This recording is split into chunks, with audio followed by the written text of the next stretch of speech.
Bessiata Dishmaya, on est Masechet Roulin, Daf Ain Bet Amud Aleph, et on est à la 15e ligne. Ouais. On est à la 15e ligne, on a vu qu'il y avait une marloquette entre Rabbi Ishmael et Rabbi Akiva, et on va voir d'où est-ce qu'ils apprennent chacun, hein, Rabbi Ishmael et Rabbi Akiva, au sujet du houbar de l'embryon qui a sorti sa main de la bête, etc. Est-ce qu'il est tamé, il rend tamé, il rend pas tamé, etc. Maï Rabbi Ishmael ou Maï Rabbi Akiva. C'est quoi Rabbi Ishmael et c'est quoi Rabbi Akiva? Détania, c'est ce qu'on a dans une braïta. La braïta suivante, il est écrit dans la Torah, Vechol asher iga al penei hasadeh. J'éteins complètement ou je... Non, t'as besoin.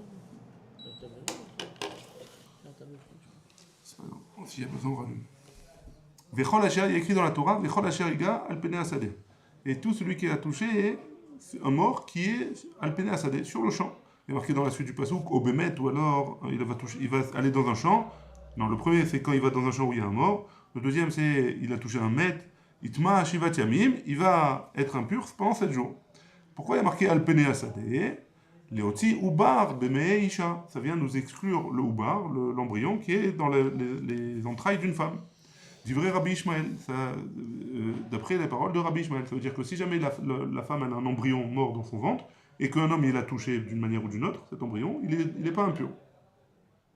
Ouais. Rabbi Akiva Omer, les rabot, golel, vedofek. Ça vient nous rajouter le golel. C'est quoi le golel? C'est la planche du cercueil qui est par-dessus. Ouais. Et dofek, c'est les murs du cercueil, le taux. Ouais. Ça, ce serait ça la marloquette entre Rabbi Akiva et Rabbi Ishmael. Rabbi Ishmael, golel, vedofek, il retag mirale. D'où est-ce qu'il apprend Rabbi Ishmael? Parce que Rabbi Akiva il apprend du pasouk. Rabbi Ishmael il apprend Alachan et Moshe Misinaï. Mais Rabbi Akiva, d'où est-ce qu'il apprend? Ou Barbe Meisha Tamé. D'où est-ce qu'il apprend que. Enfin, Rabbi Akiva, il pense que celui qui est le Oubar, l'embryon qui est dans les entrailles de la femme, alors qu'il est mort, alors il est tamé. Cet embryon-là, il est tamé, mamash. C'est la marloquette entre Rabbi Ishmael et Rabbi Akiva. Et de là, il vient. C'est exactement ça. Hier, c'était pas une marloquette, ça veut dire, non? C'est maintenant qu'on sort la marloquette? Non, hier, c'était une marloquette aussi. Ah ouais? Non, c'était une marloquette. Et elle a ramené une marloquette et elle explique c'est quoi. Elle a grandi la marloquette. Ouais, elle a grandi la on marloquette. a essayé de montrer que avec les tabarotes qui se mélangent et tout ça, qui se eutamés alors que quand la sage-femme elle touche aussi, pourquoi elle est pas tamée, pourquoi elle est tamée. Là, et là, la Gemara. C'est là où on a fini, non? Et là, la Gemara. Hein, là, c'est là où la Gemara, elle a grandi la marloquette. Elle a grandi là. Voilà. Et donc, d'où elle vient cette marloquette de cette braïta là? Et Rabbi Akiva, il dit que le Oubar, il est tamé. Midéoraïta. Rabbi Ishmael, il dit que non. Pourquoi? À cause de al penei hasadeh. Il faut que ce soit al penei hasadeh, il ne faut pas que ce soit dans le ventre de la femme. Oui, le pasouk, al penei hasadeh. Vechol asher iga al penei hasadeh. Ouais? On continue. Midéoraïta menale. D'où est-ce qu'il apprend, Rabbi Akiva, que de la Torah, que le Oubar, il est mort? Le Oubar mort, pardon, l'embryon mort dans le ventre de sa mère, il rend impur. Amar Rabbi Yoshaya, Amarkra, il apprend du pasouk de là-bas, qui est dans le même Pérec, pasouk Yud Gimel. Anogea bemet benefesh à Adam. Celui qui va toucher bemet, benefesh. C'est quoi? Ezeumet chez benefesh. C'est quoi le mort qui est dans le nefesh à Adam, de l'homme? Ave Omer, zeubar chez bemeim isha. C'est un embryon qui est dans le ventre de sa mère et qui est mort là-bas. Ça s'appelle benefesh. Ouais, c'est bon? Très bien, on continue. La Gemara dit, Rabbi Ishmael, Haïmi Baele. Et Rabbi Ishmael, pourquoi il a besoin de ce pasouk-là? Les réveillites d'âme, Abba Minamet. Pour un révite, un révite à log, c'est un quart d'un log, c'est 81 centilitres. Hein? 81 millilitres, centilitres. Centilitres? Centilitres. Dame, Abba Minamet. Ce sang-là, s'il y a une quantité de 81 millilitres, ouais, 80 millilitres, alors, c'est fait 8 centilitres. 80 millilitres, alors, il a besoin de ce pasouk pour apprendre ça. Chez Métamé, que ça rend impur. Chez Nehemar, Anogea bemet benefesh à Adam. Et c'est où nefesh à Adam? Chez Métamé, c'est quoi le nefesh de l'homme qui rend impur? Ave Omer zo révit d'âme. C'est un révit d'un sang. Pourquoi révit d'un sang? Un révit de sang? Parce qu'il y a marqué dans la Torah qui Adam ou un nefesh. Le sang, c'est ça le nefesh. Donc c'est quoi le nefesh? C'est un révit de d'âme. Et Rabbi Akiva l'était amé. Et Rabbi Akiva, il va d'après sa raison à lui, de Amar qui a dit C'est pas seulement un révi d'âme d'une personne qui rend impur, c'est même un révi de sang de deux personnes différentes. J'ai pris un demi-révi d'un autre, un demi-révi d'un autre, je les ai mélangés, ça fait un révi entier, alors là ça rend impur même dans une maison. Détail, Rabbi Akiva Omer, d'où est-ce qu'il apprend Rabbi Akiva ça? Minaïn, le révi d'âme abba mishnemetim shemetame abba oel, d'où est-ce qu'il apprend qu'un révi de sang qui vient de deux morts différents, que ça rend impur dans un oel, chez Neymar, comme c'est marqué, ve'akol nafshot met lo yavo. Sur toutes les nafshot, les âmes d'un mort, lo yavo, il ne viendra pas. Shte nafshot, ve'shiur echad, même deux morts, deux nefashot, et un seul shiur, ça suffit pour rendre impur. C'est bon jusque-là? Très bien. On est arrivé à la Mishnah et on commence la Mishnah. Behema, une bête. Amaksha Lelet, qui a du mal à coucher, exactement, à mettre bas pour les animaux. Veotse Ubar et Yado. Et l'animal, le petit, quoi, il sort sa main de la matrice. Ouais. Vechatacha, il lui a coupé la main. Et après, il lui a fait la shrita à la mère. Abassar Tao, la chair de l'animal, hein, enfin la main quoi, qu'on a coupée, alors il est Tao. Shachat et Timo, par contre, s'il a fait la shrita de la mère. Et seulement après, il a coupé la main. Abassar Magan Evela, la main, alors la chair du Ubar, qui est tamé, elle est tamé, Mishum Magan Evela. Que lui, il est Rishon, la Touma. Et donc il est métamé les ochalim et les mashkim, les mechalim et les mashkim. Et étant donné qu'il a touché le Evar, ouais, il a touché cette main, alors, Ayotsem Shetamé Kenevela, il revient, il a touché la main, et donc qu'il a coupé, ouais, alors il devient comme s'il avait touché une Nevela, et il devient Tamé. Ok? Divrei Rabbi Meir, ça c'est seulement d'après Rabbi Meir. Rabbi disent, Magat Terefa Shechuta, il n'est pas tamé. C'est comme s'il il est pas tamé comme s'il avait touché une nevela. Il est tamé maga terefa shechuta. C'est comme s'il avait touché une trefa qui a eu la shrita. Et c'est quoi ça? La Mishnah elle continue. Elle dit ma matzinu beterefa. Qu'est-ce qu'on a trouvé dans la trefa? Chez shritata metaharta. Si jamais je fais la shrita une terefa, hein, cette shrita là, elle rend la bête, elle enlève la touma de nevela. D'accord? Ouais.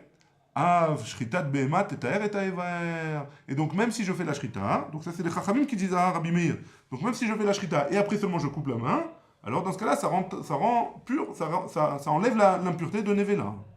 C'est bon? Amar lahem Rabbi Meir il a dit non, je suis pas d'accord. Im tiara shrita terefaota. Si jamais on a permis la shrita, la trefa, la shrita de la trefa, elle la permet à elle-même d'avoir chez Goufa tetaer. Et taever d'avoir chez Eno Goufa. Est-ce que tetaer et taever d'avoir chez Eno Goufa? La shrita, elle permet le corps de la bête elle-même, mais le membre de la bête, qui est le Ubar, hein, elle va le permettre aussi. Elle va le rendre taor aussi. C'est pas sûr. Et d'où est-ce qu'on sait que la trefa, le fait de lui faire la shrita, ça lui enlève l'impureté. Behema tehema asura be'achila, afterefa asura be'achila. Une behema impure, on n'a pas le droit de la manger. La trefa aussi, on n'a pas le droit de la manger. Ma behema temea en shritata metaharta. De la même manière que si je fais la shrita à un cheval, alors ça sert à rien, hein?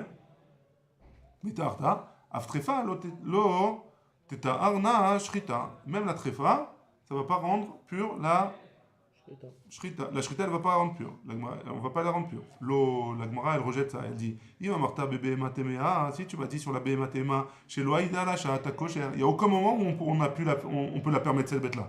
Tomar Bitrafa, Shahitala Shahat Kosher. La trefa, tu ne peux pas dire la même chose parce que la trefa, avant qu'elle soit trefa, elle était kshera. Si je lui ai fait la shrita, j'aurais pu la manger. Tol Lecha Masheveta, Are Shenolda Trefa, Mina Beten. Non, tu ne peux pas dire ça si jamais elle est née trefa depuis le début. Minaïn, d'où est-ce qu'on apprend ça? Si tu m'as dit sur la Behema Temea, Sheken en Bemina Shrita, parce que de la sorte de la Behema Trefa, la Behema Temea, un cheval, jamais il y a un cheval qui sera kasher, jamais. Ouais. Tandis que Tomar Betrefa, par contre, une trefa, que dans la sorte, un agneau par exemple, qui est né taref, alors les autres agneaux ils sont kasher. Trefa Sheyesh Bemina Shrita. Et donc, c'est pour ça que tu peux dire que le fait de faire la shrita à une tréfa, même d'un agneau, ça devrait lui enlever sa touma de nevela. Ben shmoné. Hein? Si tu fais une shrita à quelque chose qui est taré, c'est ça qu'on essaie d'apprendre. D'où est-ce qu'on apprend que si on fait la shrita à une béma de tréfa, alors ça enlève l'impureté de nevela. Parce qu'une bête nevela, qu'elle est morte, elle est morte. On a essayé de dire ça. Voilà. Ouais. Donc ça, c'est la Mishnah, elle essaye d'apprendre d'où est-ce que c'est. Ben shmoné chai. Si jamais il a accouché à 8 mois, hein, et qu'il est vivant. En shritato metarto, on finit la Mishnah. En shritato metarto, la shrita, elle rend pas pure. Les fiches en bemino shrita, parce qu'il n'y a pas dans cette sorte, de cette sorte-là, il n'y en a pas qui est, on peut faire la shrita.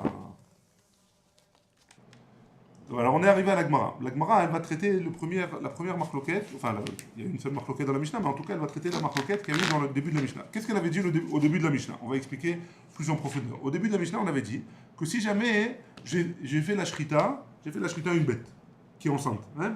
Maintenant, j'ai fait la shrita à une bête qui est enceinte. Maintenant, après avoir fait la shrita, et la bête qui était dans le ventre, elle a sorti sa main. Après avoir fait la shrita, j'ai coupé la main de la bête. Alors, Machloket Rabbi Meir et Chachamim. Là, d'après Rabbi Meir, la bête, le houbar, il est tamé Mishum Nevela. Pourquoi?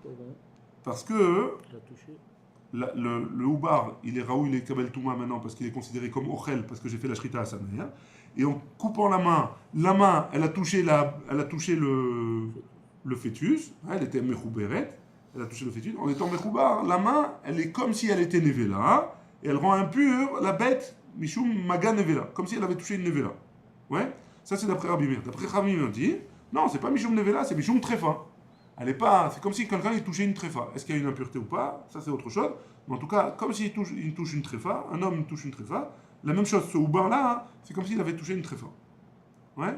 Maintenant, la Gemara pose la question Amaï. Pourquoi? Qui te dit que la main, après avoir été coupée, elle a touché le houbar? Peut-être qu'elle n'a pas touché le houbar. Ouais. Elle a été mechouberet la main au houbar. Après l'avoir coupé, peut-être qu'elle n'a pas touché. Pourquoi tu me dis qu'elle a touché?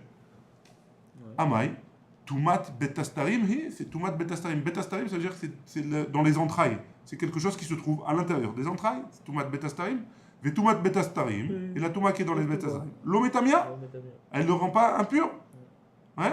Lema Rabbi Meir le Tamé. Est-ce qu'on va dire que Rabbi Meir, c'est d'après ce qu'il a dit, Ditnan, Shlosha al Shlosha. Si jamais j'ai un habit qui fait 3 sur 3, hein, 3 etzbaot sur 3 etzbaot, c'est la mesure minimale pour un habit pour qu'il puisse recevoir l'impureté. Ouais. Et il est Avatuma maintenant. Vaya Tamé betumat midras, chez Avatuma. Donc il est Tamé, une belle Touma. Chez Nechlak, il a été déchiré en 2 morceaux. Donc il fait plus 3 sur 3 maintenant. Taor mina midras. Il devient taor de la midras. Aval tamé maga midras. Mais il est impur parce qu'il a touché une touma qui est midras. Il a touché quoi? Il a touché lui-même. Ouais. Imaginons qu'on a ce mouchoir. Il fait pile la taille pour être 3 sur 3 pour être tamé midras. Et quelqu'un qui l'a touché qui est tamé midras. Ouais. Une nida qui s'est assise dessus, un truc comme ça. Ouais. Maintenant, il a coupé en 2. Ouais. Cette partie-là, il n'y a plus la mesure de 3 sur 3. Mais il est considéré comme s'il avait touché Toumat Midras. Puisque juste avant, quand il était Mechouba, il était Toumat Midras. Ouais. Très bien, je vais m'en servir après. Hein. Je vais pas le... Maga Midras. Divrei Rabbi Meir. Ça, c'est d'après Rabbi Meir. Amar Rabbi Yosef. Vetania, Amar Rabbi Yosef. Rabbi Yosef, il a dit Vechi Beze Midras Nagazé. De quel midras il a touché celui-là? Et là, chez Naga Bozav, c'est que chez Im Naga Bozav, que si jamais un Zav il a touché, chez Yetamé, Maga Zav, c'est qu'il sera tamé maintenant, cette partie-là, de Maga Zav. Là, Vitemar Allah, la Gemara, elle répond, et elle dit Là, Vitemar Allah. Et quoi, il n'y a pas dit à ce sujet-là, au Beth Midrash, à Maroula, que Oula, il a dit Lochanou, et là, Shlosha Shelechla, et tout ce qu'on a dit, c'est que c'est 3 sur 3 qui a pile la taille, qui s'est déchiré, aval Shalosh al Shalosh, abot, mi Beged Gadol, mais 3 sur 3 qui vient d'un autre habit qui est beaucoup plus grand, alors Bishat Prishatan, au moment où je l'ai détaché, mais à Vienne, du grand habit, mais Kablot Touma, mais à Vienne, il reçoit l'impureté de son père, Hanami, ici aussi, Beshat Prijatan, au moment où j'ai coupé, la main, mais Kabel Touma, mais Ever. Au moment où je l'ai coupé, il reçoit le corps de Ouba, il reçoit la Touma du Ever. Et donc, d'après Rabbi Meir, c'est Kenevela. Hein? On continue. Ravina il donne une autre explication à notre Mishnah.